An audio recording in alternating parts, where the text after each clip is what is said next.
Record कर लेता हूँ। तो बाउंडेड एरिया में देखिए होगा क्या, सबसे पहले मैंने आपको क्या बताया कि आपको एक कर्व दिया जाएगा। जैसे मैं कहूँ कि एक कर्व है y equal to f x, ठीक है, और हमें उसका बाउंड एरिया निकालना है in between x equal to a to x equal to b and x axis के बीच में हमें उसका बाउंड एरिया निकालना है।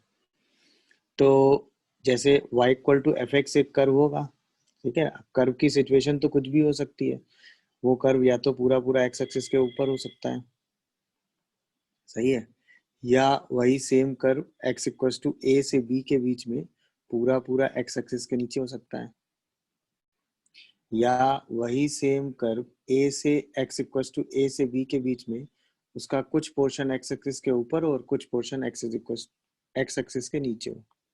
तीनों सिचुएशन पॉसिबल है कि नहीं है? Yes sir. ये भी पॉसिबल है कि x इक्वल टू a से x इक्वल टू b के बीच में उसका नेचर ऐसा हो। तो ये तीनों सिचुएशन हमारे सामने पॉसिबल है कर्व की। तो अगर हम बाउंडेड एरिया डिस्कस करेंगे तो टोटल बाउंडेड एरिया a से b के बीच में y equal to f x का और x एक्सिस के बीच में ये होगा, या तो कर्व पूरा पूरा नीचे होगा तो बाउंडेड एरिया ये होगा। यहाँ पर जब हम देखेंगे x एक्सिस और इसके बीच में तो बाउंडेड एरिया ये होगा। समझ में आ रहा है कि नहीं भाई? तो जब हम x is equal to a से b के बीच में यहाँ एरिया डिस्कस करेंगे तो a से b के बीच में हम fx को इंटीग्रेट करेंगे। यहाँ भी हम सेम काम करेंगे, a से b के बीच में y equal to f x को ही इंटीग्रेट करेंगे। यहाँ भी हम सेम काम करेंगे, a से b के बीच में एफ एक्स को ही इंटीग्रेट करेंगे। मेरी बात समझ रहे हो कि नहीं भाई? Yes sir. अब यहाँ पर चूंकि फंक्शन पूरा पॉजिटिव है, अब वो चीज मैं आपको नहीं बता रहा हूँ कि यहाँ पर वही dx की स्ट्रिप लेंगे, है कि नहीं, और वही वाला एक्सप्रेशन लगाएंगे। यहाँ से x डिस्टेंस पे dx की स्ट्रिप लेंगे, फिर इसका एरिया, इसको एक रेक्टेंगल मानेंगे और इसका एरिया y इंटू डी लिखेंगे, फिर उसी को आप इंटीग्रेट कर देंगे a से b के बीच में, तो आपको टोटल एरिया मिल जाएगा। ये तो अंडरस्टूड होगी ना चीज। और इसी y को आप क्या लिख देंगे बाद में, एफ एक्स। तो ये तो अंडरस्टूड है, इसको मैं अलग से नहीं बता रहा हूँ, ठीक है। अब देखिए तीनों में सिचुएशंस में डिफरेंस क्या है कि भाई यहाँ पर फंक्शन पूरा पूरा पॉजिटिव है तो कोई टेंशन नहीं है, ये पूरा पॉजिटिव रिजल्ट दे देगा। यहाँ पर क्या है, फंक्शन पूरा निगेटिव है, तो जब आप ये इंटीग्रेशन कैलकुलेट करेंगे तो ये आपको आउटपुट कैसा देगा, निगेटिव। तो एरिया वाला आउटपुट लिखने के लिए आपको पूरे में क्या लगाना पड़ेगा, मॉड। यहाँ पर क्या सिचुएशन है कि कुछ फंक्शन का पोर्शन निगेटिव है, कुछ फंक्शन का पोर्शन पॉजिटिव है कि नहीं। और हमें एरिया का मतलब इंटीग्रेशन नहीं, पूरा बाउंडेड एरिया ऐड करना है, मतलब ये वाला जो भी इंटीग्रेशन आएगा प्लस में लेना है, ये वाला जो भी इंटीग्रेशन आएगा प्लस में लेना है। तो इस निगेटिव वाले फंक्शन को हमें पॉजिटिव वाले एरिया में चेंज करना पड़ेगा।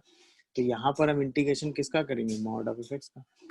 तो इन तीनों सिचुएशन को साइमल्टेनियसली डील करने के लिए हम ये कहते हैं, then bounded area is equal to a से b, then bounded area is equals to a से b mod of fx into dx। अब इसमें ये सिचुएशन भी काउंट हो गई, पॉजिटिव है। अगर ये फंक्शन नेगेटिव है, जैसे ही मॉड लोगे पूरा पोर्शन पॉजिटिव साइड चला जाएगा तो वही सेम एरिया दे देगा। अगर मॉड fx लगाओगे तो ये वाला पोर्शन भी ऊपर आ जाएगा, तो अब ये वाला एरिया भी पॉजिटिव आ जाएगा, ये वाला एरिया भी पॉजिटिव आ जाएगा, दोनों ऐड हो जाएंगे। तो ये तीनों सिचुएशन इसमें काउंट हो गई कि नहीं हो गई?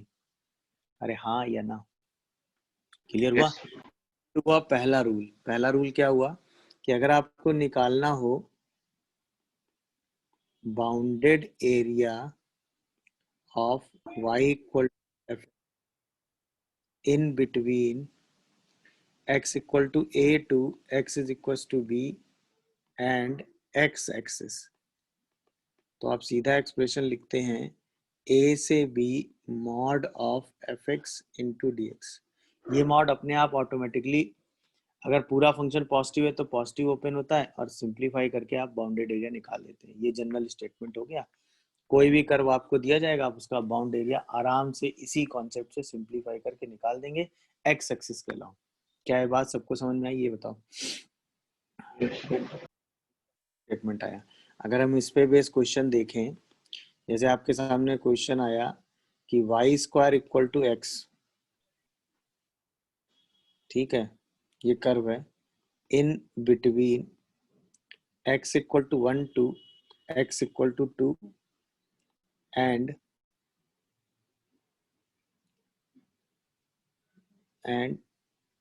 x equals to 1, x is equals to 2. एक second, y equal to x square ले लो, थोड़ा आसान हो जाएगा समझना आसान होगा। y equal to x square ले लो, x equal to 1, x equal to 2 and x axis, ये आपको क्वेश्चन कहा गया। तो आप तुरंत क्या करेंगे, y equal to x square बनाएंगे, x is equal to 1 line, x is equal to 2 line, उनके बीच का बाउंड एरिया ये हो जाएगा, है कि नहीं। तो तुरंत आप इस एरिया का एक्सप्रेशन क्या लिखेंगे, 1 से 2 के बीच में y equal to x square into d x, इसको इंटीग्रेट करेंगे, एक्स क्यूब बाई 3, 1 से 2 रखेंगे तो 8 माइनस 1/3, आंसर क्या 7/3 आएगा, बोलिए। क्या ये बात सबको समझ में आ रही है भाई? yes, अरे हाँ या ना, क्लियर हुआ कि नहीं बताइए। yes, sir. यहीं पे y equal to x cube in between x equals to -1 to x is equals to 3 and x axis. तो अब आप सिंपल थॉट क्या लगाते हैं, y equal to x cube एक ग्राफ होता, वो कुछ ऐसे जा रहा होता, x is equals to 1, sorry -1 and x is equals to 3 in, और x एक्सिस ये रहा, इसके बीच का बाउंड एरिया काउंट करते तो टोटल एरिया ये आता कि नहीं आता, बताइए। तो अब जब हम एरिया का एक्सप्रेशन लिखते तो क्या लिखते हैं, -1 से 3 mod of x cube into d x लिखते।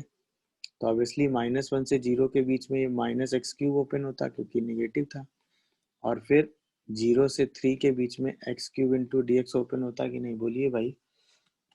Yes, अब इसका इंटीग्रेशन जब आप करते तो -x⁴/4 आता, -1 से 0, ये भी x⁴/4 आता, 0 से 3, इसी को आप आराम से सॉल्व कर देते। तो क्या ये 1/4 प्लस 81/4 आता, यानी आंसर 82/4 होता कि नहीं, बोलिए। yes, sir. That is 41/2। कोई कंफ्यूजन है तो बताएं। क्या ये बात सबको समझ में आई भाई?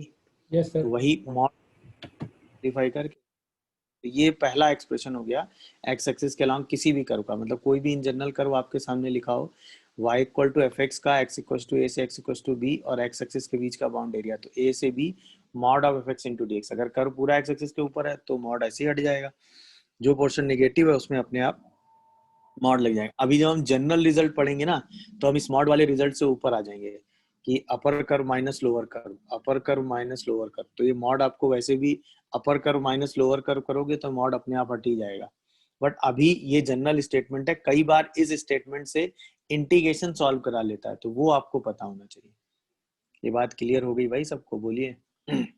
अच्छा, अब यहीं पर अगर मैं आपसे कहूं कि बाउंड एरिया वाई एक्सिस के अलॉन्ग आप ले रहे हैं, जैसे यहीं पे अगला स्टेटमेंट अगर मैं आपको दूं कि bounded area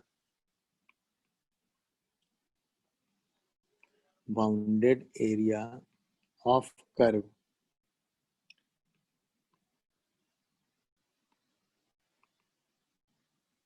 y equal to f x in between y equal to a to y equal to b and y axis. अब हमें पूरा इंटीग्रेशन y एक्सिस के अलॉन्ग करना है, तो यहाँ भी अगर हम सिचुएशंस देखें तो वही सेम सिचुएशंस बनेंगी, या तो पूरा पूरा कर्व ऐसे होगा, ये है y equal to f x, ठीक है, y इक्वल टू a से y इक्वल टू b के बीच में, या फिर दूसरी सिचुएशन क्या होगी भाई,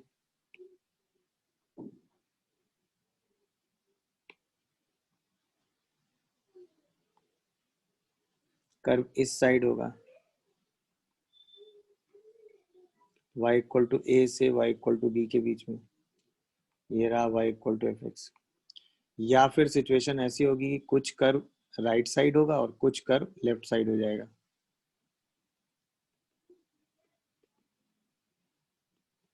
समझ में आ रहा है कि नहीं भाई? और हमें y एक्सिस के अलॉन्ग बाउंड एरिया निकालना है, तो जो बाउंड एरिया y एक्सिस के साथ होगा वो ये होगा, जो बाउंड एरिया वाई एक्सिस के साथ होगा वो ये होगा, जो बाउंड एरिया वाई एक्सिस के साथ होगा वो ये होगा। क्या ये बात सबको समझ में आ रही है, ये बताओ। बोलिए Yes, भाई। Yes, sir. yes, sir. तो अब हमें क्या करना है कि भाई हमें वही सेम लॉजिक यहाँ भी लगाएंगे कि भाई यहाँ से y डिस्टेंस पे हम एक स्ट्रिप लेंगे। कितने डिस्टेंस पे, y डिस्टेंस पे कितनी स्ट्रिप लेंगे, ये वाली dy। बोलिए भाई। और ये वाली लेंथ कितनी हो जाएगी x, तो इस स्ट्रिप का एरिया आ जाएगा x इंटू डी वाई। और उसी को आप a से b के बीच में इंटीग्रेट कर देंगे तो आपको टोटल बाउंड एरिया मिल जाएगा। यही तो करते हैं, बताओ भाई। Yes, sir. इसी को जब आप जनरलाइज करके स्टेटमेंट लिखेंगे तो सबसे पहले काम y equal to f x से आप x is equal to g y function निकालेंगे। समझ में आया कि नहीं। फिर उस फंक्शन को पहले वाले केस में अगर आप इंटीग्रेट करेंगे तो a से b जी वाई इंटू डी वाई करेंगे। दूसरे वाले केस में लिखेंगे तो a से b जी वाई इंटू डी वाई करके पूरे में क्या लगा देंगे, मॉड। और तीसरे वाले केस में क्या करेंगे, a से b mod of g y d y integrate करेंगे तो बीच में ऑटोमेटिकली एक पॉइंट आएगा जहां पर मॉड अपने आप साइन चेंज करके एक प्लस माइनस कर लेगा। मेरी बात समझ में आ रही है कि नहीं भाई। यहाँ पर वो निगेटिव ओपन होगा, यहाँ पर वो पॉजिटिव ओपन होगा तो अपने आप मॉड में साइन चेंज कर लेगा। क्या ये बात सबको दिख रही है कि नहीं, बताइए। तो अल्टीमेटली यहाँ पर जो हमने एरिया का स्टेटमेंट लिखा, बाउंडेड एरिया का, वो क्या लिखा, अगर हम तीनों को कंबाइन करके स्टेटमेंट बोले तो हम क्या कह सकते हैं। हम स्टेटमेंट तो यही बोल रहे हैं ना, ए से b mod of g y into d y. या इसी को अगर हम कह दें ए से b mod x into d y. X in terms of y निकाल ले रहे हैं। जैसे यहाँ पर हम क्या निकाल ले रहे हैं, ए से b mod of y into d x लिख ले रहे हैं, ठीक है ना। ऐसे यहाँ पर क्या निकाल ले रहे हैं, ए से बी मॉड ऑफ एक्स यानी mod of g y into d y कर दे रहे हैं, वाई इक्वल टू ए से बी के बीच में। दिखा कि नहीं सबको, बोलिए। Yes. Yes, sir. कि हम क्या बोलें कि अगर हमको बाउंड एरिया ए से बी के बीच में फंक्शन का देखना है तो उसका स्टेटमेंट हमें क्या लिखना है, एरिया इक्वल टू ए से बी, या तो हम y equal to f x से पहले जी वाई डी वाई निकालें या उसी को a से b mod of x into d y कर दें, जहां पर y equal to f x function से ही हमने x equal to g y function calculate किया और यही वाला एरिया एक्सप्रेशन हमने लगा दिया। क्या ये बात सबको समझ में आ रही है, बताइए। Yes. Yes, sir. किसी को कोई कंफ्यूजन हो तो बोलो। क्लियर हुआ कि नहीं। Yes. चलिए अब देखिए, जैसे क्वेश्चन आ जाए, बात समझ में आ रही है सबको कि नहीं आ रही भाई। Yes, sir. Yes, sir. Question आ जाए कि y equal to x square in between y equal to 1 to y equal to 2 and sorry, y square equal to x ले लो, y square equal to 4x ले लो। in between y equal to 1 to y equal to 2 and y axis के बीच में आपको area निकालना है। तो अब क्या होगा, y square equal to 4x, ऐसे कुछ बनेगा। y इक्वल टू 1 खींचोगे, y इक्वल टू 4 खींचोगे और उसके बीच का बाउंड एरिया अगर देखोगे तो ये वाला एरिया हो जाएगा, नहीं क्या।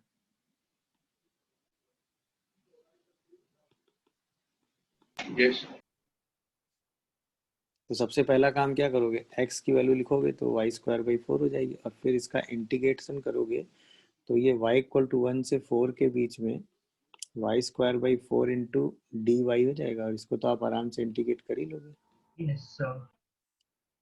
सॉरी 1 से 2 के बीच में चाहिए ना, 1 से 2 के बीच में चाहिए। ओके है भाई। अब इसको आराम से इंटीग्रेट कर, लिमिट रख दो 1 से 2, तो 8 माइनस 1/12 आ रहा है। चेक करो क्या सही लिख रहा हूँ मैं, आंसर 7/12 आ जाएगा। देख लीजिए, कोई कंफ्यूजन आ रहा हो तो बताइए। प्रोसेस समझ में आया कि नहीं, ये बताओ। Yes, sir. Yes. Yes, sir. कोई कंफ्यूजन आ रहा हो तो बोलो। क्लियर हो गया भाई। Yes, sir. यहाँ Yes, sir. अब x और y एक्सिस के अलॉन्ग अगर आपसे एरिया पूछा जाएगा तो आप उसका एक्सप्रेशन बना के आराम से एरिया निकाल देंगे। चलिए अब क्वेश्चन में आइए। Find bounded area by curve पहला y is equals to 2x minus x square and x axis, दूसरा y equal to 3y minus y square and y axis, sorry, x is equals to 3y minus y square and y axis.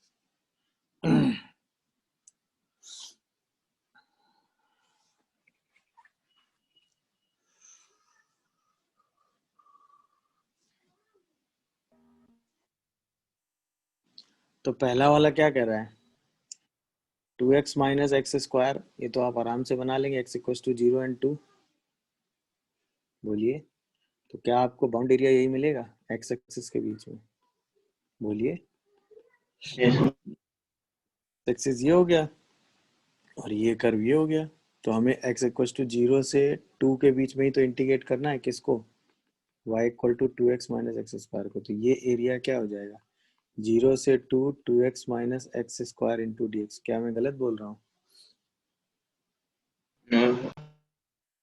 बोलिए, अब ये तो integration आप आराम से solve कर ही लेंगे, बताइए क्या आंसर आएगा।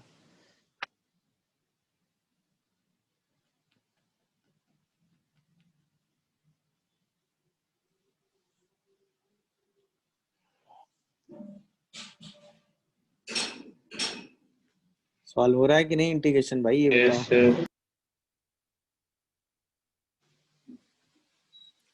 कितना आ रहा है, x square minus x cube by 3।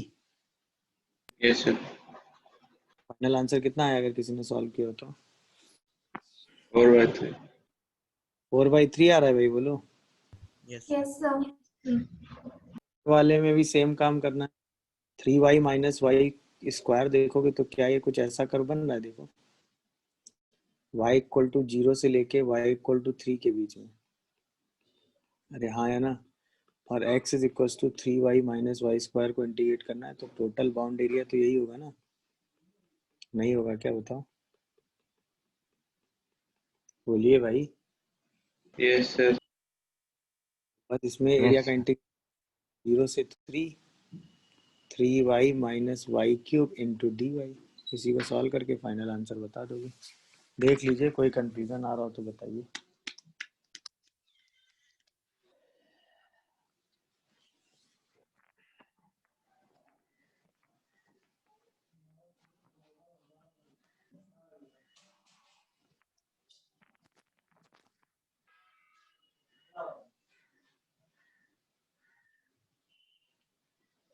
क्या आएगा इसका answer?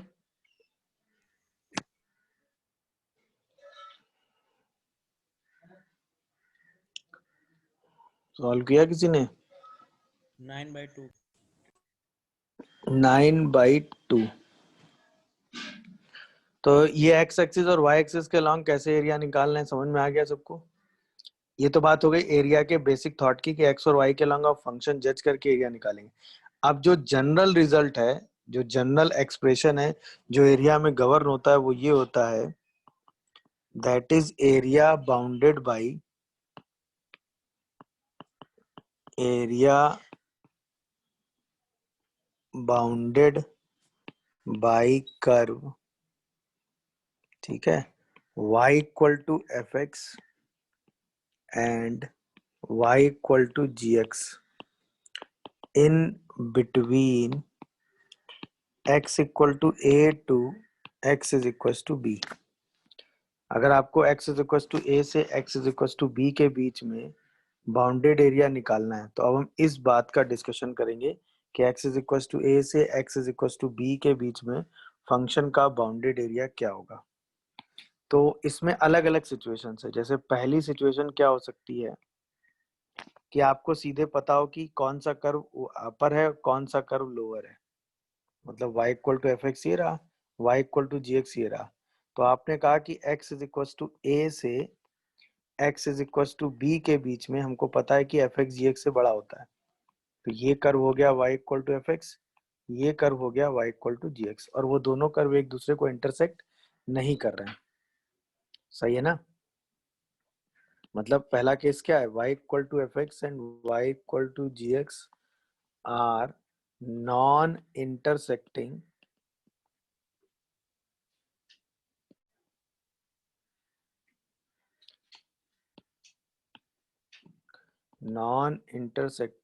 curves in between x equal to a to x is equals to b।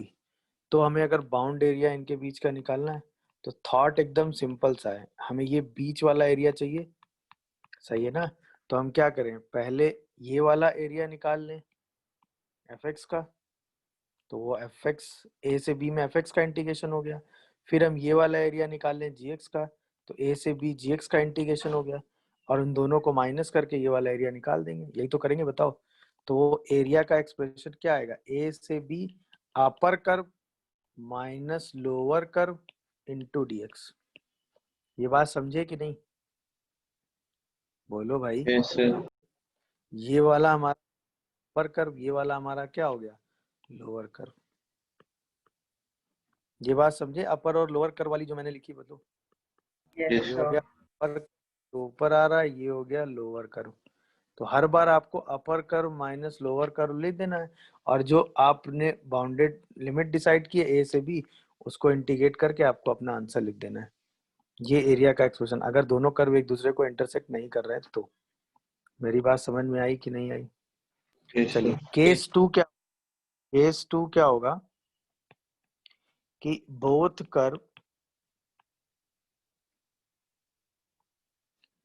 y equal to fx and y equal to gx are intersecting in between x equal to a to x is equals to b। अब दोनों curve क्या होंगे, a से b के बीच में एक दूसरे को इंटरसेक्ट कर जाएंगे। तो आप पहले वो सॉल्व करके वो इंटरसेक्टिंग पॉइंट निकालोगे भाई। अब क्या है कि a से b के बीच में दोनों कर्व एक दूसरे को क्या कर रहे हैं भाई, इंटरसेक्ट कर रहे हैं। तो ये रहा y equal to f x, ये रहा y equal to g x. तो पहले अब हमें वो इंटरसेक्टिंग पॉइंट निकालना पड़ेगा। तो अब पहला पॉइंट हमारे लिए क्या हो गया, फॉर इंटरसेक्टिंग पॉइंट सॉल्व। तो पहले हम सॉल्व करेंगे y equal to f x and y equal to g x. तो सॉल्व करके वो इंटरसेक्टिंग पॉइंट निकाल लेंगे। समझ गए कि नहीं भाई? Yes, sir. अब आ गया, तो जो बाउंडेड एरिया ए से बी के बीच में है वो ये है, जो बाउंडेड एरिया वो ए से बी के बीच में ये है। तो अब कॉन्सेप्ट अभी भी वही लगाना है, अपर कर्व माइनस लोअर कर्व। तो जब हम ए से सी के बीच में डिसाइड करेंगे तो अपर कर्व जी एक्स होगा, लोअर कर्व एफ एक्स होगा। मेरी बात समझ में आ रही है कि नहीं? और जब हम सी से बी जाएंगे तो अपर कर्व एफ एक्स होगा और लोअर कर्व क्या हो जाएगा, जी एक्स हो जाएगा। क्या है, मेरी बात समझ में आ रही है कि नहीं बताओ? तो Yes, अभी sir. भी वही डिसाइड किया, क्या अपर curve minus lower curve, curve minus lower curve. Decision अभी भी वही है। ये हमारा क्या है, अपर कर्व है, ये हमारा क्या है भाई, लोअर कर्व है। ये हमारा क्या है इस रीजन में, अपर कर्व है। ये बात समझ पा रहे हो कि नहीं? और ये हमारी Yes, कर्व sir. क्या है, लोअर। तो अपर और लोअर कर्व डिसाइड कर लो और सीधा माइनस करते चले जाओ। देखो upper curve minus lower curve ए से सी के बीच में पहला रीजन, फिर अपर कर्व एफ एक्स है, लोअर कर्व जी एक्स है, और रीजन क्या है, सी से बी के बीच में, सीधा माइनस करके। तो या तो दोनों कर्व इंटरसेक्ट नहीं करेंगे तो सीधे माइनस हो जाएगा, या दोनों कर्व इंटरसेक्ट करेंगे तो जहां इंटरसेक्ट कर रहे हैं वो रीजन आप निकाल लेंगे और फिर सीधा सॉल्व कर देंगे। क्या ये बात सबको समझ में आ रही है, बताइए? Yes, sir. हाँ सर. क्लियर है? तो सबसे पहला काम हमें डिसाइड करना है कि बाउंडेड रीजन क्या है, इसके बाद लिमिट कहां से कहां जा रही है, ठीक है, और अपर कर्व क्या है और लोअर कर्व क्या है। जैसे ही बाउंडेड रीजन डिसाइड हुआ तो लिमिट डिसाइड हो गई, अपर कर्व लोअर कर्व डिसाइड हुआ, और सीधा हमने फॉर्मूला लगा दिया।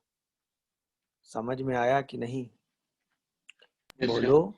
आया sir. तो हर बार upper curve minus lower curve ए से बी के बीच में इंटीग्रेट करके अपना आंसर दे देना है, कोई भी कर्व आपको दिया हो। अच्छा, हार्डली सिचुएशन क्या हो सकती है, मतलब अभी तक आपको हर बार ए से बी लिमिट दी थी, है कि नहीं। एक सिचुएशन ऐसी हो सकती है कि अगर आपको बाउंड एरिया निकालना हो,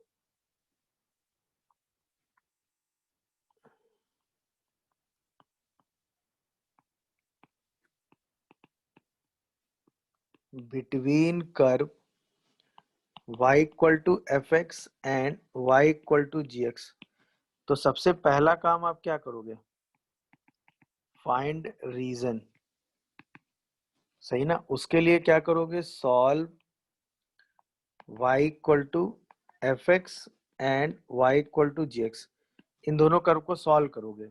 अगर इंटरसेक्ट कर रहे हैं तो मान लो सॉल्व करने के बाद हमें पॉइंट मिल गए, x equal to a f x के लिए मिल गया और b जी एक्स के लिए मिल गया। मेरी बात समझ रहे हो कि नहीं। तो ये दोनों कर्व एक दूसरे को a और b पे इंटरसेक्ट कर रहे हैं, तो ये हो गया x इक्वल टू a, ये हो गया x इक्वल टू b। क्या है, मेरी बात समझ पा रहे हो कि नहीं, बताओ। Yes, sir. Yes, sir.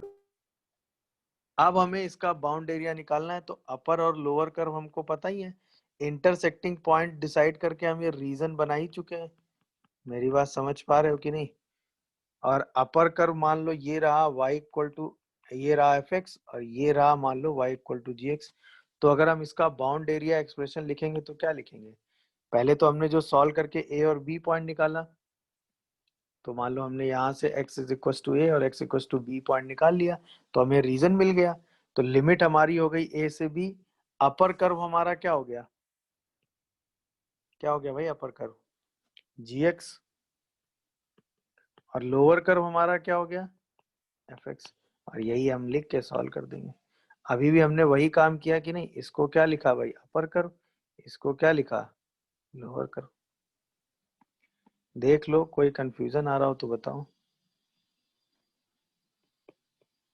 No, sir. तो हमें सबसे पहले क्या करना है, रीजन डिसाइड करना है, इसके बाद सॉल्व करके बाउंड्री पॉइंट्स निकालने, फिर upper curve minus lower curve करके एक्सप्रेशन लगा देना है।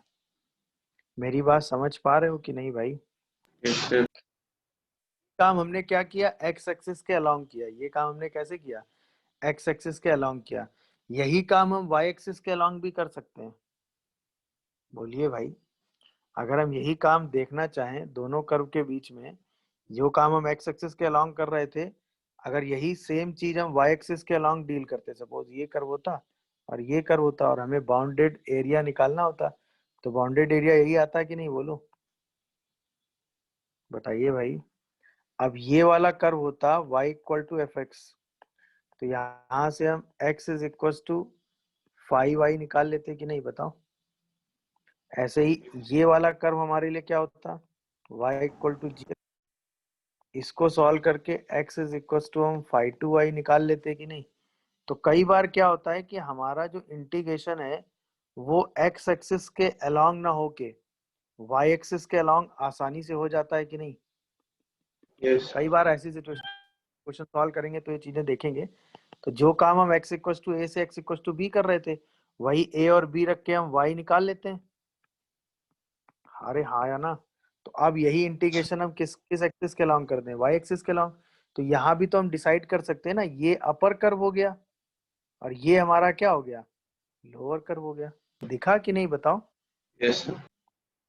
तो अब यही अगर एरिया हम y एक्सिस के अलोंग लिखना चाहें तो a1 से लेके b1, अपर कर्व हमारा क्या है, बताओ। ये वाला है अपर कर्व, तो अपर कर्व क्या लिखेंगे, 5 2y. Minus 5 into dy। ये एरिया निकालो, चाहे इसको a से b के बीच में gx minus sorry fx minus gx करो। बोलिए भाई, Yes, sir. दोनों में कोई डिफरेंस है। तो ये सिचुएशनली हम डिसाइड करेंगे कि हम इंटीग्रेशन x के अलोंग करना चाह रहे हैं या y के अलोंग। क्या है, मेरी पूरी कहानी सबको समझ में आ रही है भाई। Yes. तो जो काम हम कर सकते हैं वो काम हम y के अलोंग भी कर सकते हैं। तो अगर हमको कई सारे फंक्शंस दिए हैं और उनके बीच में हमें बाउंड एरिया निकालना है, तो सबसे पहले हमें सॉल्व करके क्या निकालना पड़ेगा, रीजन जिसके बीच में हमें एरिया बाउंड करना है, और फिर हम ये कॉन्सेप्ट लगा देंगे। क्लियर हुआ कि नहीं बताओ भाई? Yes, sir. Yes, sir. Done है भाई? कोई कंफ्यूजन या डाउट हो तो बोलो। अच्छा, कई बार सिचुएशंस ऐसी भी हो सकती हैं, जैसे सपोज ऐसी सिचुएशन हो कि y equal to f x ये हो, y equal to g x ये हो, सही है, और y equal to h x एक तीसरा कर्व हो।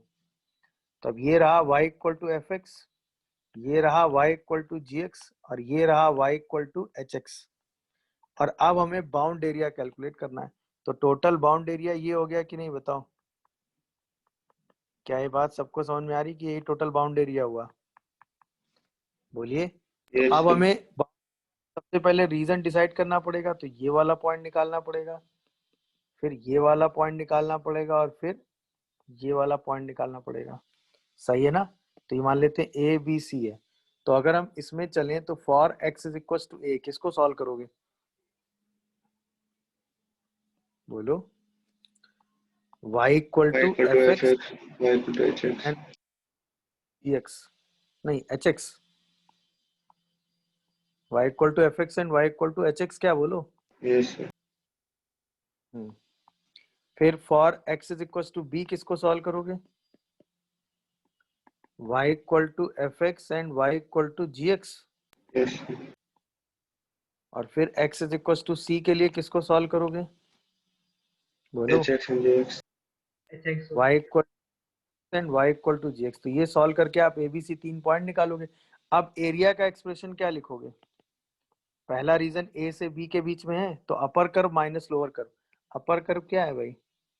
F x. Lower curve y क्या is है? equals to तो यानी कि अपर yes. कर्व है एफ एक्स, लोअर कर्व है एच एक्स।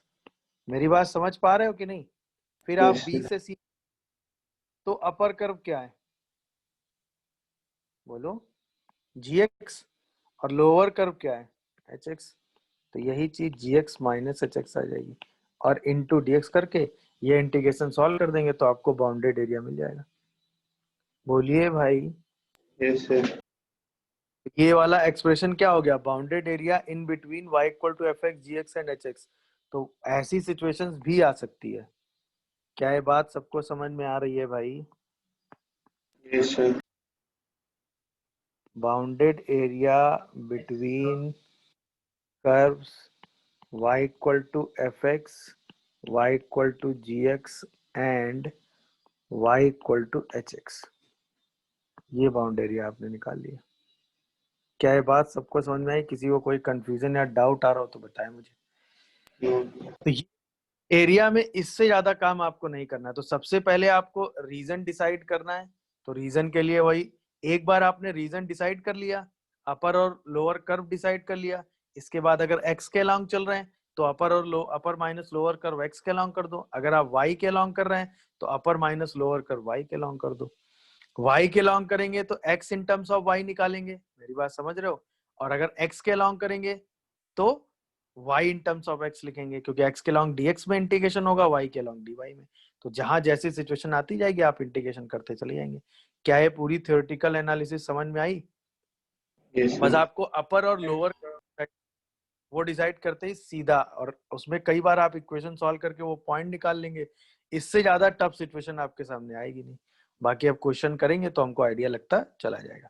चलिए अब क्वेश्चन स्टार्ट करते हैं। सबसे पहला, इन तीनों कर्व के बीच का बाउंड एरिया निकालना है। पहला क्वेश्चन, चलिए। y equal to l n x, x axis, x is equal to 1/e and x is equal to e के बीच का बाउंड एरिया।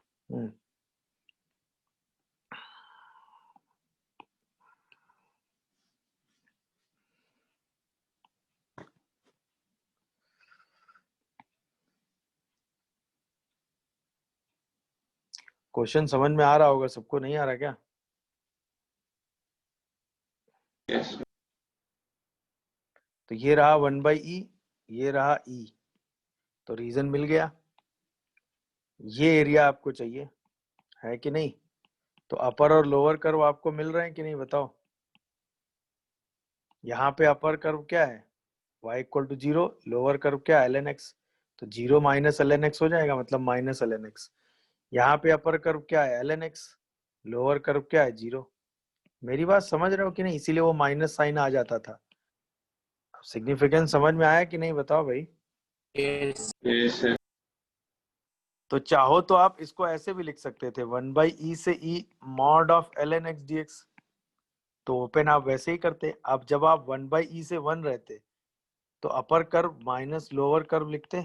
तो अपर कर्व क्या था, y equal to 0, lower curve क्या था, ln x। तो ये अपर कर्व लोअर कर्व वाली थ्योरी हर जगह है।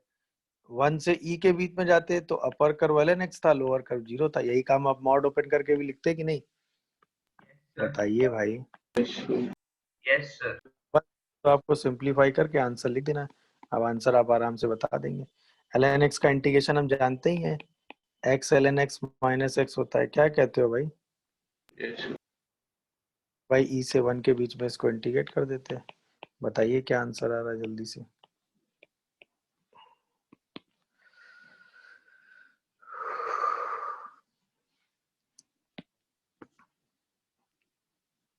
बोलिए।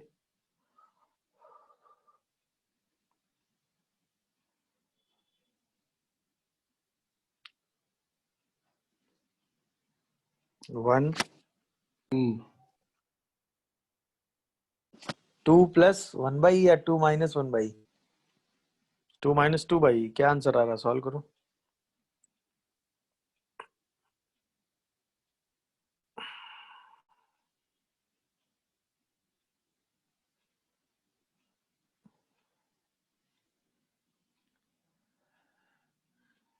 हाँ भाई, आंसर क्या आ रहा है, 2 प्लस 1/e।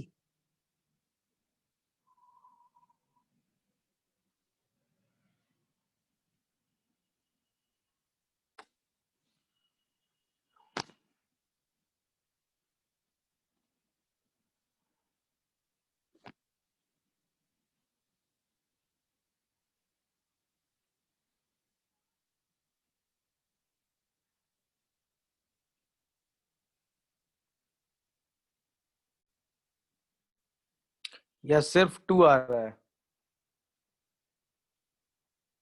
अरे बताओ भाई क्या हुआ। 2 plus 2 by R. 2 plus 2/e आ रहा है क्या? Yes, sir. 1 plus 2/e plus 1, ऐसा? आंसर 2 प्लस 2/e आ रहा है। चेक करियो जरा Yes, सब sir. लोग। Yes, sir. क्वेश्चन समझ में आया कि नहीं, कैसे सॉल्व हुआ बोलो भाई। Yes, sir. किसी को या डाउट हो तो बताएगा। समझ में आ गया होगा सबको, बोलिए भाई। Yes, sir. Good. Next question solve करो। Bounded area this.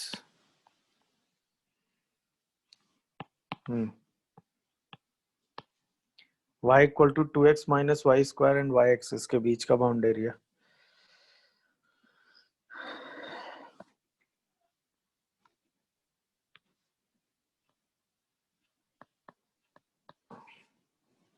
y axis equals to 2y minus y square and y axis के बीच का बाउंड एरिया बताना है।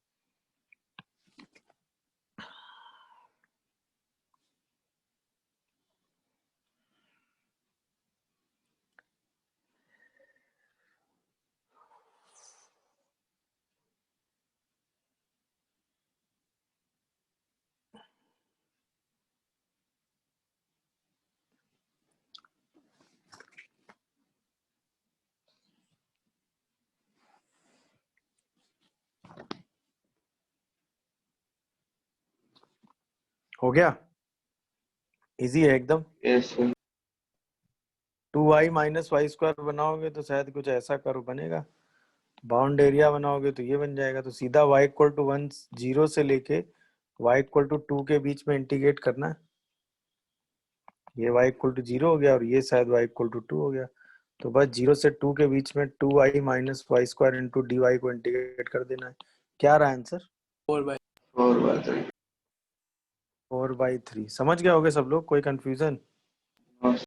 Good good. थर्ड आइए जरा, sign inverse x, cos inverse x and x axis. Sign inverse x, cos inverse x and x axis के बीच का बाउंड एरिया। पहला काम रीजन डिसाइड करो।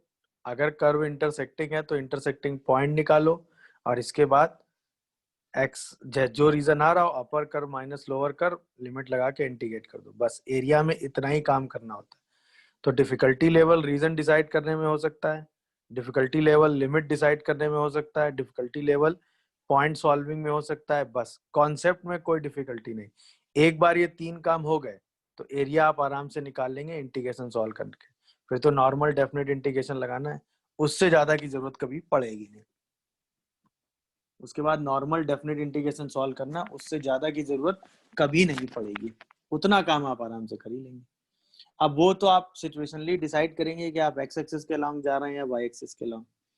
जैसे अब इसी क्वेश्चन को जब आप सॉल्व करेंगे तो y equal to sine inverse x cos inverse x and x axis की बात होगी। तो साइन इनवर्स एक्स का ग्राफ शायद ऐसे बनेगा ना, और कॉस इनवर्स एक्स का तो ये π/2 वाला पॉइंट आएगा, और इसमें शायद वो ऐसे आ जाता है, ये देखो, नहीं ऐसे, तो बीच में कहीं ना कहीं इंटरसेक्ट करेंगे, और एक्स एक्सिस ये रहा। तो जो बाउंडेड रीजन आपको कैलकुलेट करना है वो ये है ना, ये तो सबने डिसाइड कर लिया होगा भाई। Yes. अरे बोल, Yes.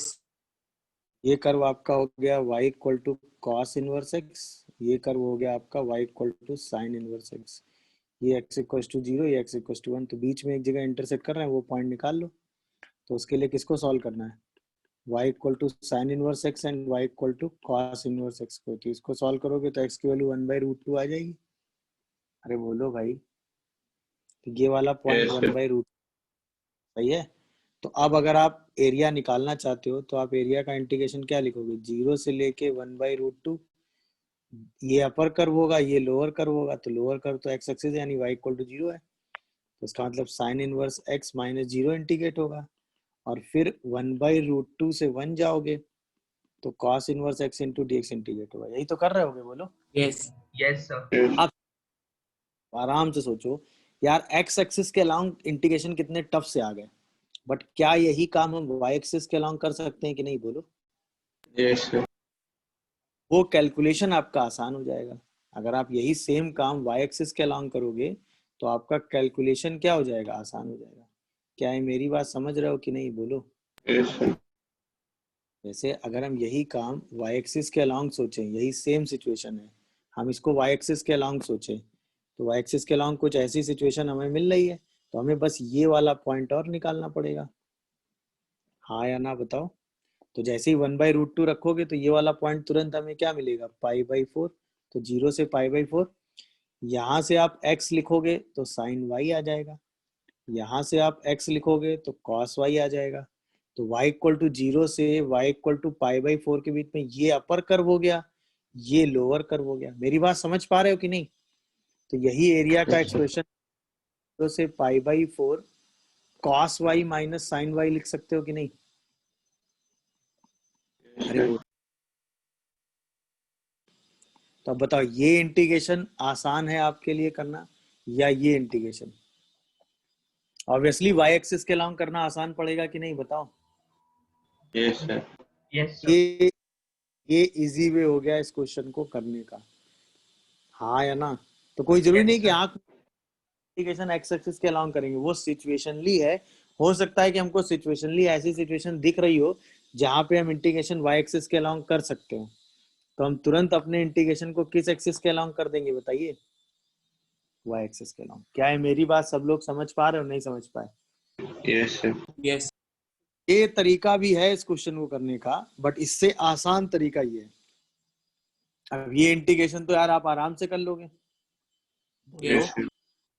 ये अपर कर्व हो गया, लोअर कर्व हो गया, ये लिमिट हो गई, सीधा कॉन्सेप्ट लगा दिया। नहीं समझे, अपर कर्व माइनस लोअर कर्व करके लिखा, आपका आंसर आ गया, कोई कंफ्यूजन भी नहीं आया।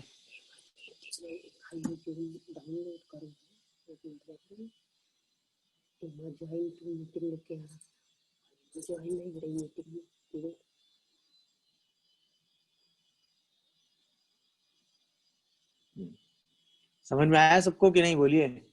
Yes, sir. Yes, sir. बताओ क्या आ रहा है। 2/√2 minus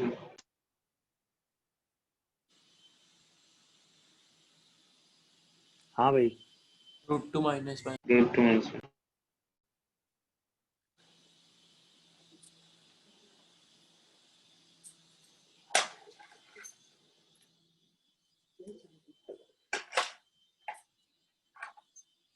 हाँ भाई, क्या आंसर आ रहा है?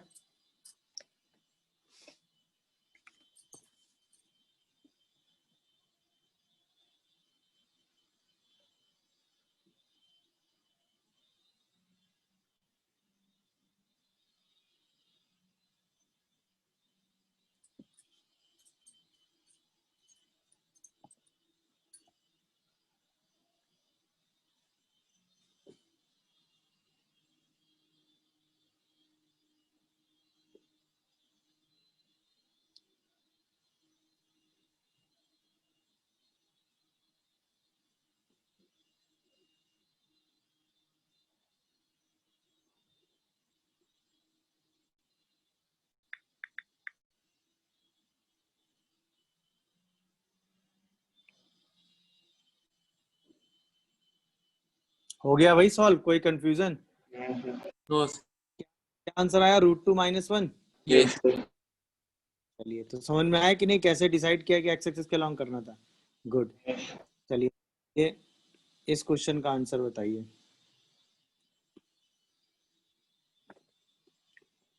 हम्म,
फिलहाल मीटिंग नहीं चल रही।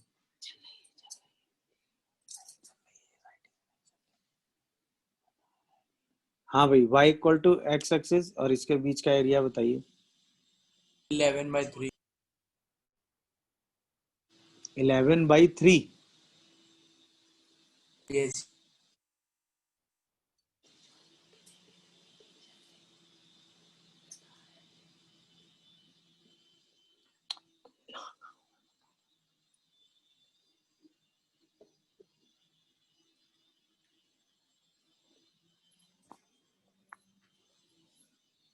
हाँ भाई, सॉल्व कर लिया सबने? नहीं सॉल्व हुआ?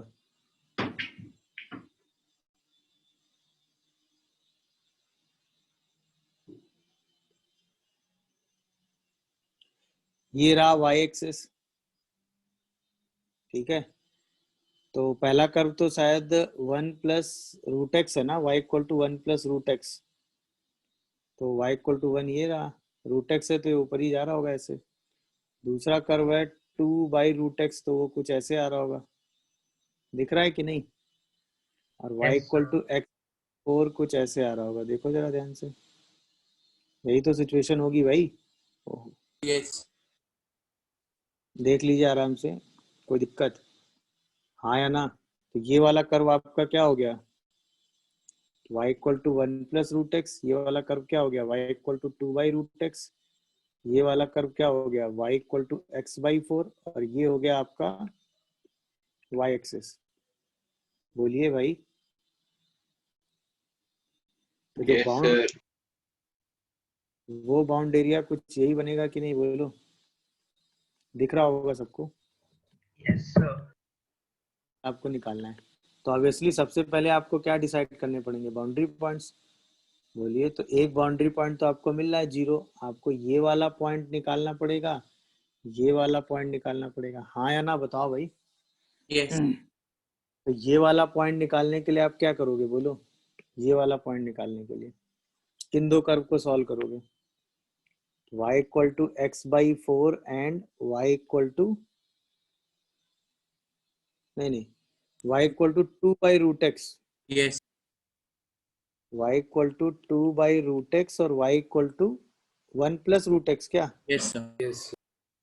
2 by root x is equal to 1 plus root x करोगे तो यहाँ से शायद रूट एक्स का whole square plus root x minus 2 equal to 0 आ जाएगा। तो यहाँ से शायद रूट एक्स माइनस 1 और रूट एक्स प्लस 2 आएगा। तो यहाँ से x की वैल्यू 1 आ जाएगी ना, ये वाला पॉइंट तो 1 आ गया। इसके बाद अगले वाले में क्या करोगे भाई, बोलिए। इस वाले पॉइंट को निकालने के लिए किन दो कर्व को सॉल्व करोगे, बोलो। X by 4. Y equal to x by 4 और y equal to 2 by root x. For a हमने डिसाइड कर लिया, मान लेते हैं ये बी पॉइंट है, तो फॉर बी हम क्या करेंगे बोलो। y equal to x by 4 और y equal to 2 by root x को ही सॉल्व करोगे ना। Yes. तो x और equal to 2 by root x करोगे तो इसका मतलब रूट एक्स की पावर 3 इक्वल टू 2 की पावर 3 आ जाएगा। तो इसका मतलब x की वैल्यू 4 आ जाएगी, यहाँ से ये मिल गया।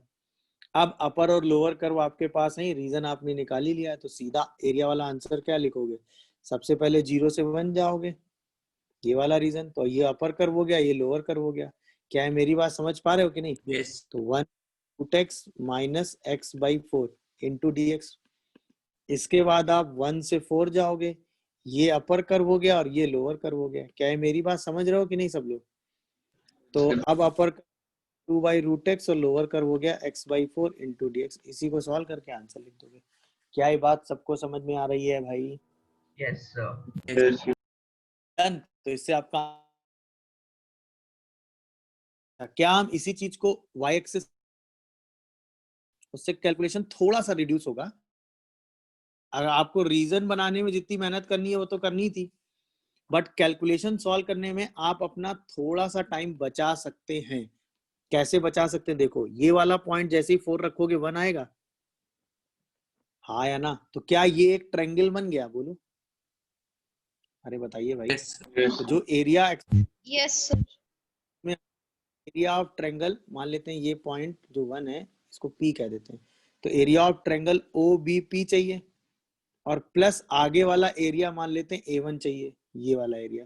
तो जैसे x इक्वल टू 1 यहाँ रखोगे तो 1 और 1 ये मिला के शायद 2 बनाएगा, बोलो भाई। 1 यहाँ Yes. रख दो इस वाले, ये y इक्वल टू 2 आ जाएगा। अरे हाँ या ना जवाब दो। तो हमें ये चीज चाहिए, दिखा सबको कि नहीं। अच्छा, ट्रायंगल का एरिया तो आप डायरेक्ट निकाल लोगे क्योंकि ये भी 1 होगा, ये भी 1 होगा, सर ये 4 होगा। अरे बोलो भाई। Yes. तो यानी इस ट्रायंगल का एरिया कितना आ जाएगा, 1 इंटू 4 बाई 2 कितना आ रहा है भाई, ये 2। और A1 एरिया निकालने के लिए आप 1 से 2 के बीच में कर्व को इंटीग्रेट करोगे तो ये अपर कर्व होगा, ये लोअर कर्व होगा। ये बात मेरी समझ पा रहे हो कि नहीं, बताइए। Yes. अब ये चल रहा है आपका, तो इसको अगर आप y equal to root x है तो इसका मतलब रूट एक्स की वैल्यू क्या है, 2 बाई वाई है। तो क्या x की वैल्यू 4 बाई वाई स्क्वायर आएगी, बोलो। Yes. लोअर कर्व आपका ये चल रहा है, तो यहाँ पे लोअर कर्व अगर आप देखोगे ध्यान से तो यहाँ से x की वैल्यू कितनी लिखोगे, रूट एक्स की y माइनस 1। तो x की वैल्यू यहाँ से कितनी आएगी, y माइनस 1 का होल स्क्वायर। तो माइनस y माइनस 1 का whole square into d y. इसको भी सॉल्व कर दोगे तो भी रिक्वायर्ड आंसर आ जाएगा। क्या ये दूसरा मेथड स्ट्राइक किया सबको, नहीं किया। Yes. तो दोनों तरीके हैं, आप पहले मेथड से भी सेम इंटीग्रेशन कर सकते हो, रीजन डिसाइड करके अपर और लोअर कर्व दोनों, और दूसरे वाले से भी आप सेम इंटीग्रेशन। इसमें बस आराम इतना है कि इस ट्रायंगल का एरिया आप निकाल सकते हो। ट्रायंगल नहीं लिखते तो इस लाइन को लिख देते ना 4y और फिर उसका एरिया निकाल लेते 0 से 1 के बीच में, तो भी वही आ जाता है। बोलो भाई। Yes. क्या ये मेरी पूरी बात सबको समझ में आ रही है। Yes. तो अब आंसर क्या आ रहा है, 3. 11/3। Yes. देखिए सबका आंसर 11/3 आ रहा है या कुछ और आ रहा है। सॉल्व करिए इंटीग्रेशन, देखिए आंसर क्या 11/3 आ रहा है। कैसे रीजन डिसाइड किया, कैसे इंटीग्रेट किया, ये बात समझ में आ रही है सबको कि नहीं, ये बताओ मुद्दे की बात। Yes.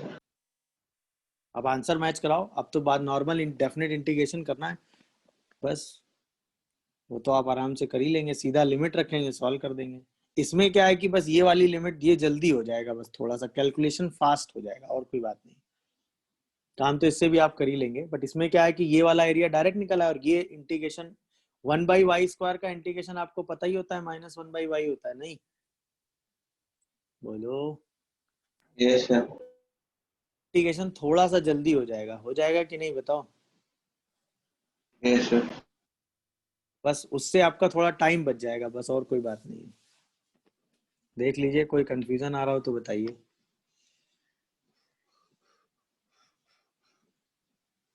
देख लीजिए, कोई कंफ्यूजन या डाउट आ रहा हो तो बता सकते हैं आप। आया आंसर कि नहीं आया, बताओ? आया सर। किसी को कोई कंफ्यूजन आ रहा हो तो बताओ। डन है भाई, हाँ या ना? Yes. Yes, sir. सॉल्व कर लिया सबने? अच्छा, इसी चीज को मतलब, अब वो तो सिचुएशनली है कि आप ज्योमेट्रिकली मतलब चीजें कैसे देख पा रहे हैं। अब इसी चीज को, अगर इसी इंटीग्रेशन को आप ऐसे देखते तो आप ऐसे भी अपना कैलकुलेशन थोड़ा और कम कर सकते हैं, अगर आप ऐसे देख पा रहे हैं तो। अगर आप इसी चीज को ऐसे देखते तो आपका कैलकुलेशन थोड़ा सा और कम हो जाता। देखो, अगर हम एक काम करें कि ये वाला एरिया निकाल लें टोटल, ये वाला एरिया निकाल लें टोटल, और इसमें इस वाले ट्रायंगल का एरिया माइनस कर दें, तो भी तो रिक्वायर्ड एरिया आ जाएगा, बताओ? Yes. अगर हम ये वाला टोटल एरिया निकाल लें, ये वाला टोटल एरिया निकाल लें, और इसमें रिक्वायर्ड ट्रायंगल का एरिया माइनस कर दें, तो भी तो आंसर आ जाएगा हमारा, कि नहीं आएगा, बोल दो? Yes, sir. समझ रहे हो कि नहीं? तो हम सबसे पहले ये वाला टोटल एरिया निकाल लेते हैं, ये वाला टोटल एरिया निकाल लेते हैं, फिर ये वाला टोटल एरिया निकाल लेते हैं, और उसमें इस ट्रायंगल का एरिया क्या कर देते हैं, माइनस कर देते हैं, तो भी हमारा आंसर आ जाना चाहिए। क्या बोलते हो भाई? तो अब बताओ, इस पहला वाला रीजन अगर लिखोगे तो 0 से 1 के बीच में 1 + √x × dx होगा, फिर 1 से 4 के बीच में 2/√x × dx होगा, और इसमें हम इस ट्रायंगल का एरिया माइनस कर दें, तो ये 4 हो गया और ये 1 हो गया। हाँ या ना? तब भी आपका रिक्वायर्ड आंसर आ जाए। अब ये सारी चीजें कैलकुलेशन में है, ये सारी चीजें कैसा है, कैलकुलेशन बेस्ड है, तो भी आपका रिक्वायर्ड आंसर आ जाएगा। इसी क्वेश्चन को करने का एक तीसरा तरीका हो गया, देखा कि नहीं? तो काम चाहे आप एक्स एक्सिस के अलाउ करो, उससे भी कर लोगे, वाई एक्सिस के अलाउ करो, उससे भी कर लोगे, और ऐसे रीजन वाइज करो, इससे भी कर लोगे। क्या ये बात सबको समझ में आ रही है भाई? Yes. Yes, sir. Yes sir. तो वो आपको अपने हिसाब से सिचुएशनली डिसाइड करना है कि काम करना कैसे। तो वो तीनों चीजें आपके पास ओपन है। आप कैलकुलेशन रिड्यूस करने के हिसाब से आपको जैसी चीजें दिख रही हैं आप वैसा काम कर सकते हो।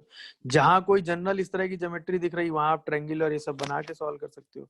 क्या ये बात सबको समझ में आई? किसी को कोई कंफ्यूजन या डाउट हो तो अभी भी बोल सकता है वो। No. बोलिए। आंसर इससे भी सेम आ रहा होगा, दैट इज 11/3। बोलिए भाई, Yes, sir. समझ में आया वे कि नहीं भाई? सोचने के तरीके कैसे बदल सकते हैं, कब एक्स, वो आपको सिचुएशनली डिसाइड करना पड़ेगा। आंसर तीनों से सेम ही आएगा। क्लियर है भाई? Yes, sir. समझ? Yes. Yes sir. Very good. अब आइए जरा, एरिया बाउंडेड बाई दो पैराबोला के बीच का एरिया बाउंड करते हैं, y² = 4x and x² = 4ay।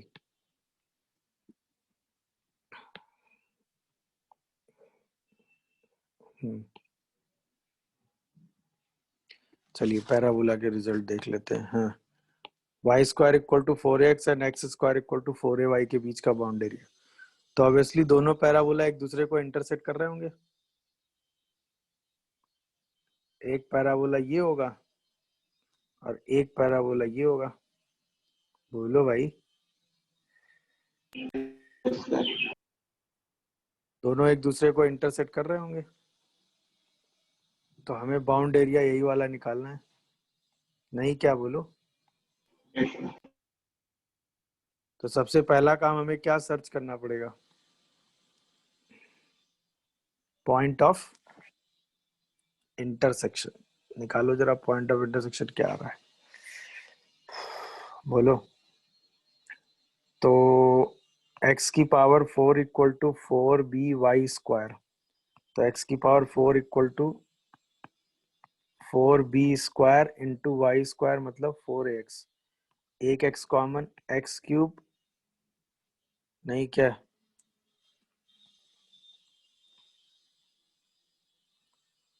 -4³ b² is equal to 0। दिख रहा है कि नहीं बोलो, इंटू ए बी।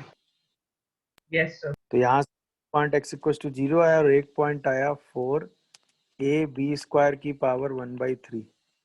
एक पॉइंट 0 आ गया और एक आ गया 4ab² की पावर 1/3। तो बस सीधा उठा के इंटीग्रेट कर दो। तो रिक्वायर्ड एरिया क्या है, 0 से 4ab² की पावर 1/3। अपर कर्व क्या है, √4ax है कि नहीं है, और लोअर कर्व क्या है, y इक्वल टू x²/4b। देख लो आराम से, बोलिए। तो अपर कर्व आ गया √4ax, लोअर कर्व आ गया x²/4b इंटू dx। क्या है सही लिखा है, सबको समझ में आया कि नहीं, मुद्दे की बात ये बताओ। Yes. Yes. सही है। अच्छा, अब एक इम्पॉर्टेंट बात इस क्वेश्चन में जो सीखने वाली है, देखिए होता क्या है, जैसे आपने पैराबोला बनाया, ठीक है, तो पैराबोला के दो हाफ होते हैं।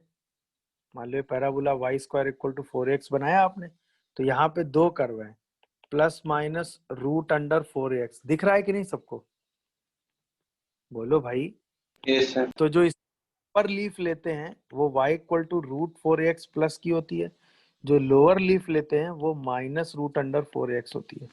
क्या ये बात समझ पा रहे हो कि नहीं, Yes, sir. बोलो। सेम लॉजिक देखना, जैसे मान लो आपने सर्किल लिखा x² y² equal to r², तो ये आप सर्किल बना दिया आपने, दिखा सबको कि नहीं, बोलो। Yes. अब ये ओरिजिन हो गया, तो यहाँ भी दो हाफ हो गए कि नहीं। तो मान लो आप ये वाला हाफ लिखोगे तो ये होगा √r² माइनस x² प्लस का, ये होगा √r² माइनस x² माइनस का। मेरी बात समझ रहे हो कि नहीं भाई। Yes, sir. अच्छा, इसी सर्कल में अगर हम इसको y एक्सिस के अबाउट डिवाइड करके मान लो पोर्शन ले रहे होते, ये y एक्सिस होता। ध्यान देते जाइएगा, ये सारी चीजें इंपॉर्टेंट हैं। और ये हमारा ओरिजिन हो गया। अब हमारा कर्व अगर यही सेम सर्कल होता x² plus y² equal to r², तो हमें x in terms of y लिखना होता। तो ये वाला राइट साइड वाला पोर्शन प्लस में लिखते, that is y² minus r² minus y²। मेरी बात समझ रहे हो कि नहीं भाई। तो ये जो Yes. लेफ्ट वाला पोर्शन ये माइनस में हो जाता कि नहीं, बोलो। नहीं समझ रहे हो, Yes, sir. Yes. क्लियर हुआ कि नहीं, बताइए। अब जैसे जैसे अब सर्किल कहीं आपको किसी क्वेश्चन में ऐसा लिखा मिल जाए, x माइनस x1 का whole square plus y minus y1 का whole square equal to r², और आपको इसको इंटीग्रेशन में पार्ट लेना हो, तो सबसे पहले आप क्या करोगे, सर्किल जहां भी होगा उसके सेंटर के हिसाब से वो सर्किल ड्रॉ हो जाएगा। बोलिए भाई। सपोज ये Yes, sir. पॉइंट आ गया x y1, तो यहाँ पर x1 y1 के हिसाब से तुरंत एक्सिस खींच जाएगी कि नहीं, बोलो। ये खींच गई एक्सिस। Yes, sir. आप बताओ, जो भी लीफ लेना उसके हिसाब से आप वैल्यू निकाल सकते हो। अब अगर आपको ये अपर वाला फंक्शन डिसाइड करना है, ये वाला फंक्शन आपको बताना है कि इसकी डेफिनेशन क्या होगी, सही है। तो अब तुरंत आप y वाला फंक्शन लिखोगे, तो y माइनस y1 का whole square equal to r² minus x1 का होल स्क्वायर लिखोगे। यहाँ से y माइनस y1 की value plus minus √r² minus x1 का होल स्क्वायर आएगी कि नहीं। एम आई करेक्ट और नॉट, बोलिए। Yes, तो sir. आप अपर हाफ में आप क्या लेते हो, प्लस, लोअर वाले हाफ में क्या लेते हो, माइनस। तो अपर वाले हाफ में y फंक्शन आप क्या लेकर चलोगे, y1 plus √r² minus x1 का होल स्क्वायर। क्या ये बात समझ रहे हो। और लोअर वाले हाफ के लिए आप same function √r² minus x1 का होल स्क्वायर। दिख गया कि नहीं, बोलो। Yes, sir. बस ये सिचुएशन थी,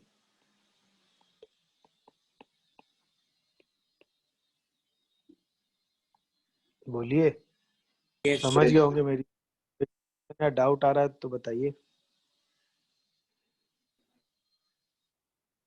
क्लियर हुआ कि नहीं बोलिए भाई। Yes, sir. Yes, sir. तो ये अपर हाफ लिख लेंगे। ये लो कैसे डेफिनेशन लिख रहे हैं, बात समझ में आ गई। लेफ्ट और राइट में कैसे प्लस माइनस साइन लेके डेफिनेशन लिख रहे हैं, बात समझ में आ गई। पैराबोला में ये काम कैसे किया है, बात समझ में आ गया कि नहीं, बोलो भाई। Yes, sir. Yes. चलिए तो आप जरा इस क्वेश्चन का आंसर बताइए। सीधा यही वाला इंटीग्रेशन सॉल्व कर लेंगे। देखिए क्या आंसर 16/3 ए बी आ रहा है। सॉल्व करो फिर बताओ क्या आंसर 16/3 ए बी आ रहा है कि नहीं।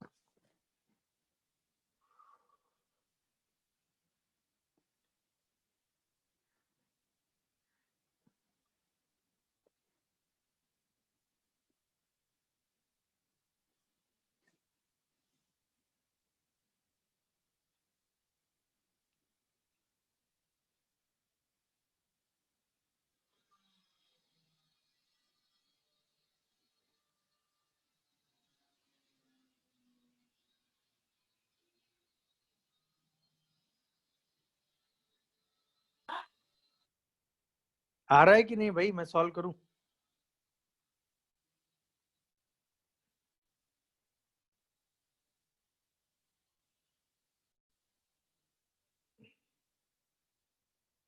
नहीं हुआ क्या भाई, कहाँ खो गए तुम लोग।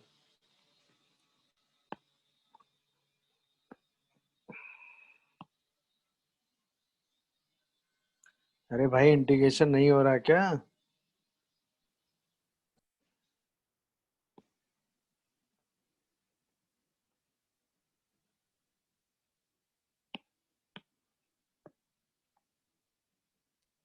बोलिए। Sir, टाइम लग रहा है। सबसे पहले तो √4a से 2√a तो बाहर ही कर लिया होगा, और पहला इंटीग्रेशन आ गया होगा x की पावर हाफ, तो 2/3 x की पावर 3/2, और फिर इसको किया होगा तो x³/3 इंटू 4b। बोलिए भाई। 2√a बाहर दिस, तो ये आ गया होगा x²/3 इंटू 4 मतलब 12b, और इसी में आपने लिमिट रख देनी है क्या, 0 से लेके 4ab² की पावर 1/3 रख दो। तो 4a की पावर हाफ तो यहाँ से है, 2/3 यहाँ से है।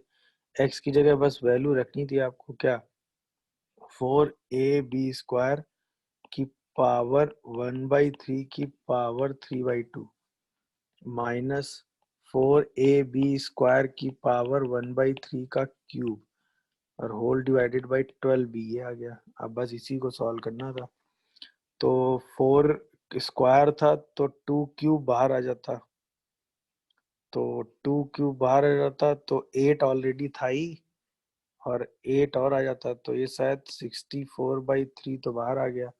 अच्छा पावर 3 से पावर 3 कैंसिल हो गई, पावर 3 से ये वाली पावर 3 हो गई कैंसिल, तो ये बचा a की पावर हाफ, तो ये a बन गया और b बन गया। सही है ना। और माइनस यहाँ आओ तो 64/12 तो यही बाहर आ गया, b² आया, b³ तो a b आ गया। दिखा कि नहीं भाई। अब सॉल्व कर लो तो आंसर 16/3 ए बी आ रहा है, देख लो सही लिखा है।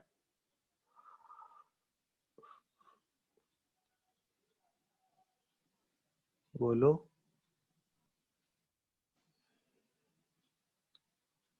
yes, sir. एक सेकेंड ना, ये गड़बड़ा है, ये 32 आता है नहीं क्या, देखो या 64 ही आ रहा है। 64 ही आ रहा है। 64 ही आ रहा है क्या ये। अगर 4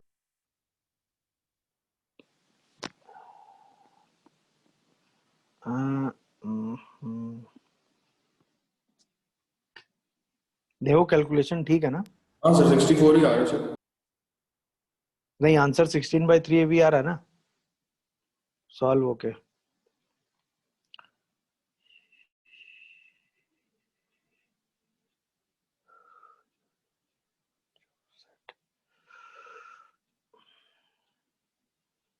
आ रहा है, देखिए भाई आंसर आ रहा है कि नहीं, बोलो। yes, सर इसके पहले वाले स्टेप में 2a की पावर हाफ हो। कहाँ बेटा? सर जहाँ लिमिट्स रखी हैं वहाँ। तो 16 यहाँ नहीं। यहाँ पे या 64 यहाँ? नहीं सर हम कह रहे हैं यहाँ पे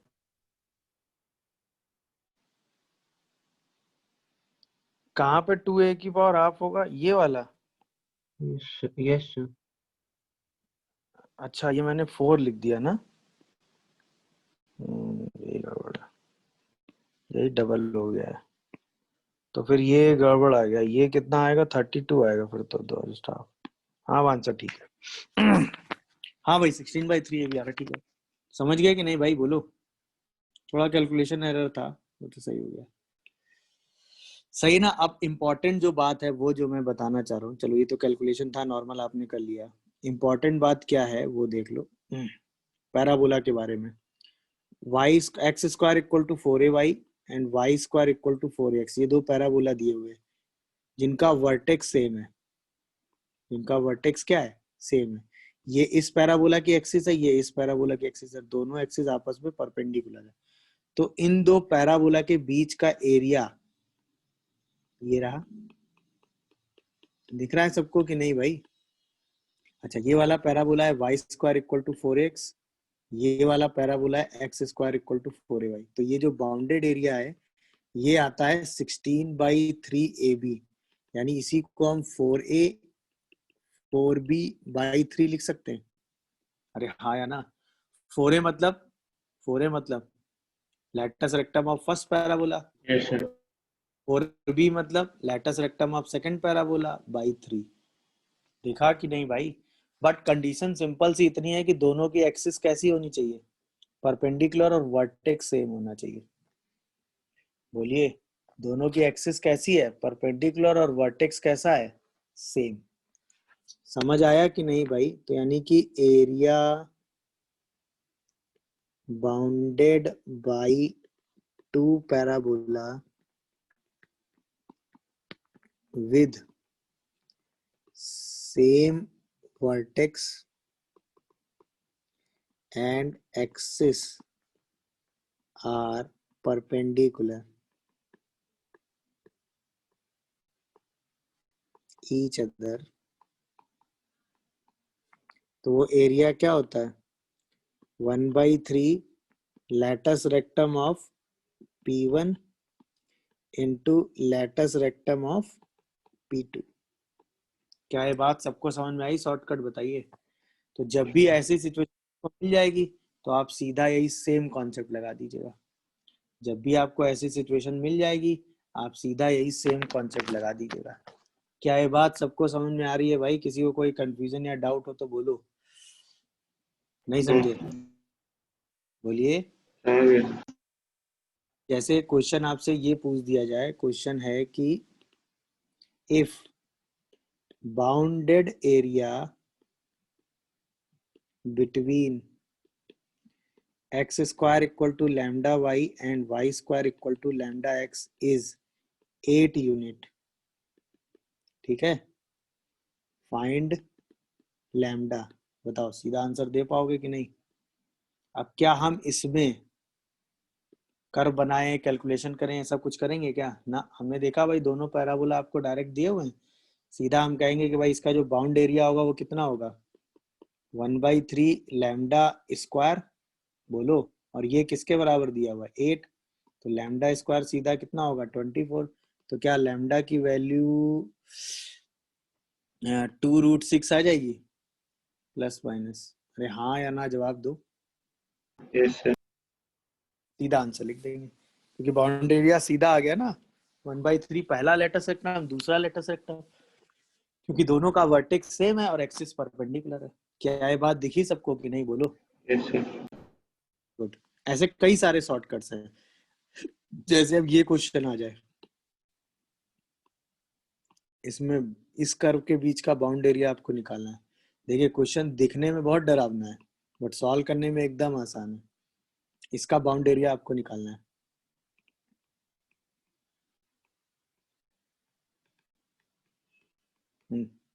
इसका बाउंड एरिया आपको निकालना है।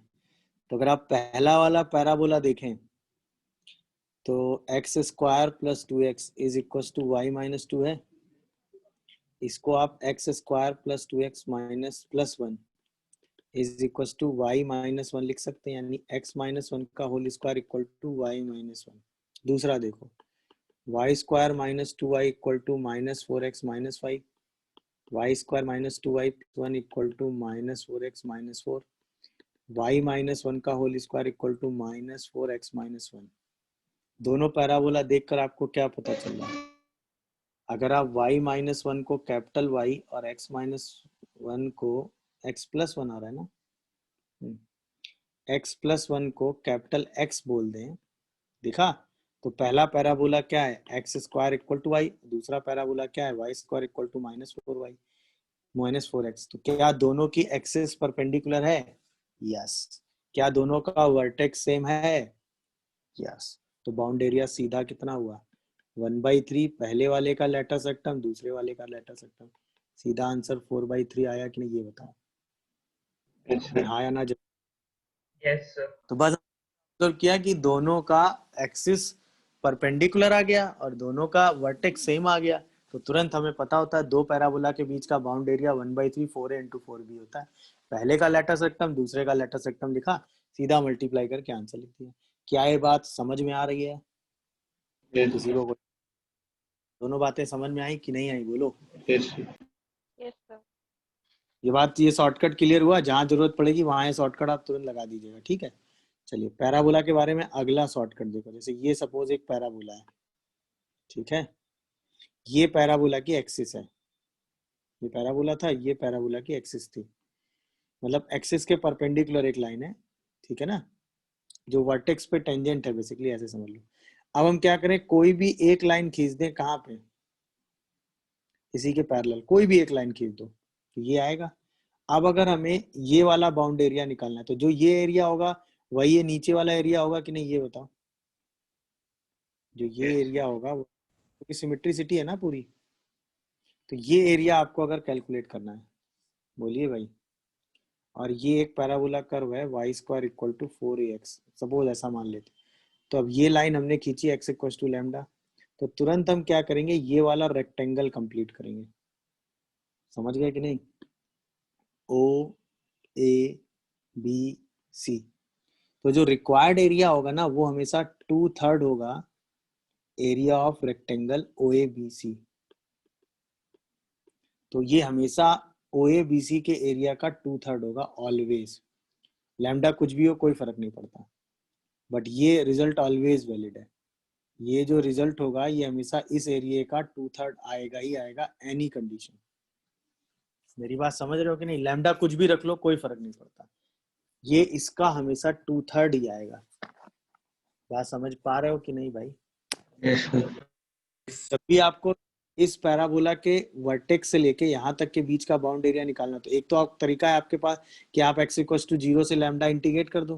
भाई ये एरिया निकालने के लिए आप क्या करोगे, 0 से लैम्डा के बीच में रूट अंडर 4ax को इंटीग्रेट करके एरिया निकाल दोगे। अरे हाँ या ना? यही एरिया आपका क्या आएगा, 2/3 टाइम्स ऑफ ये लेंथ हो गई कितनी, लैम्डा। यहाँ लैम्डा पुट करोगे तो ये लेंथ कितनी आ जाएगी, y की value root under 4a lambda. अरे बोलो यार, तो यही एरिया हमेशा ये आएगा। मेरी बात समझ रहे हो कि नहीं भाई? आप आराम से कैलकुलेट, तो ये शॉर्टकट आप हमेशा हर जगह लगा सकते हो। ये मतलब कैलकुलेशन से ऑब्जर्व किया हुआ शॉर्टकट है, ये एरिया हमेशा इस एरिया का 2/3 ही होगा। मेरी बात समझ में आई कि नहीं आई?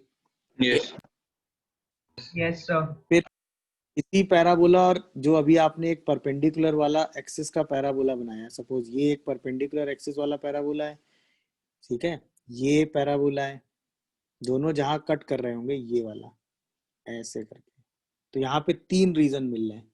एक ये रीजन रेड वाला जिसका एरिया अभी आपने 16/3 ए बी बोला है, एक रीजन इसके नीचे ये ब्लैक वाला मिल रहा है, बोलिए ये दोनों एरिया अगर मिला दे तो ये इस रेक्टेंगल का 2/3 होता है कि नहीं बताओ, और Yes. एक ये एरिया हो गया,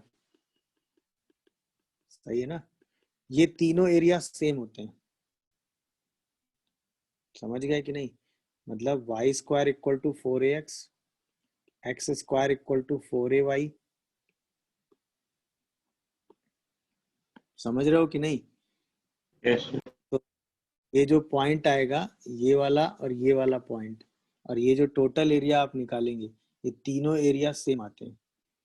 तो अगर हम इस वाले एरिया को कह दें A1, इस वाले एरिया को कह दें A2, इस वाले एरिया को कह दें A3, तो A1 equal to A2 equal to A3, और तीनों एरिया किसके बराबर होते हैं 16/3 AB, यानी कि 4A इंटू 4B/3 के, समझ में आया? अच्छा, अगर हम A1 और A2 ऐड कर दें तो वो क्या हो जाता है, बोलिए 2/3 हो गया ना अब टोटल का। मैं अगर ये तीनों एरिया सेम है तभी तो वो 2/3 हुआ, बोलो, अरे बोलिए। ऐसे अगर हम Yes, sir. 2 और A3 ऐड कर दें तो वो होता है 2/3 ऑफ एरिया ऑफ रेक्टेंगल।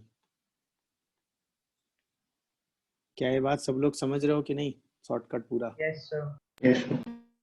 ये थ्योरी है, कहीं अगर आपको डायरेक्ट ये चीज दिख जाती है तो आप ये डायरेक्ट अप्लाई करके अपने कैलकुलेशन को कम कर सकते हैं, मेरी बात समझे। बट ये एरिया आप आराम से कैलकुलेट कीजिएगा तो आपको सेम दिखेगा। अगर आपको कैलकुलेशन करना ही है तो मैं आपको करके बता भी सकता हूँ, मैं सिंपल सी चीजें ले लेता हूँ।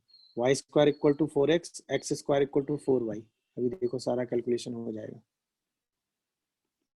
एक कर्व लिया Y square equal to 4x, एक कर्व लिया x square equal to 4y, तो ये 0 आएगा, ये 4 आएगा ना, तो y equal to 4, x is equal to 4 आएगा। तो इस रेक्टेंगल का एरिया कितना होगा टोटल, बोलिए,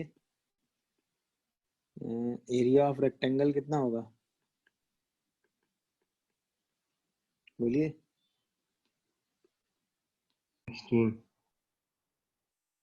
16 होगा कि नहीं बताओ।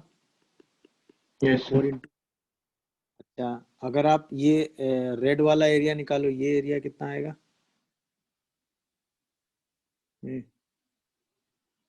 रेड वाला एरिया जल्दी से निकाल के बताओ, A2, तभी आपने निकाला ना, 4 इंटू 4/3, 16/3, अरे हाँ या ना जल्दी जवाब दो। Yes, sir. अब अगर आपको ये वाला टोटल एरिया चाहिए, कौन सा, ये वाला एरिया निकालना है, बताओ ये ब्लैक वाला एरिया कितना आएगा, तो इसके लिए किस कर्व को इंटीग्रेट करोगे बताओ, बोलिए। इस एरिया को अगर हम A1 कह दें तो ये एरिया कितना आ रहा है, 0 से 4 के बीच में x square by 4 into DX को इंटीग्रेट कर लेते हैं, तो ये कितना आ जाएगा, x³/12, लिमिट रख दो 0 से 4, 64/12 मतलब 16/3, ये भी आ गया कि नहीं, मैंने कहा था ना सेम आते हैं, है ना। तो बचा हुआ एरिया A3 भी कितना हो गया, बोलो, टोटल एरिया वो भी 16/3 हो गया कि नहीं, तो इसका मतलब ये 3। अच्छा, अब मैंने आपसे कहा था कि ये जो A1 प्लस A2 होगा ये कितना होगा, 32/3 होगा, that is 2/3 of area of rectangle. दिखा क्या भाई, Yes, sir. ये थ्योरी ऑलवेज वैलिड है, इसमें कहीं कोई प्रॉब्लम नहीं है।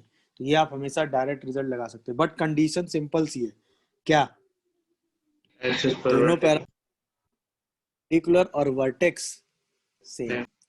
यहाँ पर ये एरिया 2/3 कब होगा, जब ये लाइन किसके परपेंडिकुलर होगी, एक्सिस के, तब ये एरिया हमेशा टोटल एरिया का 2/3 ही आएगा। ये बात क्लियर हो रही सबको कि नहीं, किसी को कोई कंफ्यूजन या डाउट आ रहा हो तो बताओ। तो हमें एरिया निकालने अगर हमें बाउंडेड एरिया निकालना है तो हमें कॉन्सेप्ट क्या है, सबसे पहले हमें रीजन डिसाइड करना है, उसके हिसाब से अपर और लोअर लिमिट, फिर upper curve lower curve decide करना और अपर कर्व माइनस लोअर कर्व करके हमें आंसर लिख देना है। क्या ये बात सबको समझ में आ रही है? किसी को कोई कंफ्यूजन या डाउट हो तो बोलो। हाँ सर। यहाँ तक सॉल्व कर लीजिएगा, मैं अभी आपको होमवर्क दे दूंगा, एक बार क्वेश्चन देखिएगा, बाकी इसके आगे नेक्स्ट क्लास में करते हैं हम लोग, ठीक है? Yes.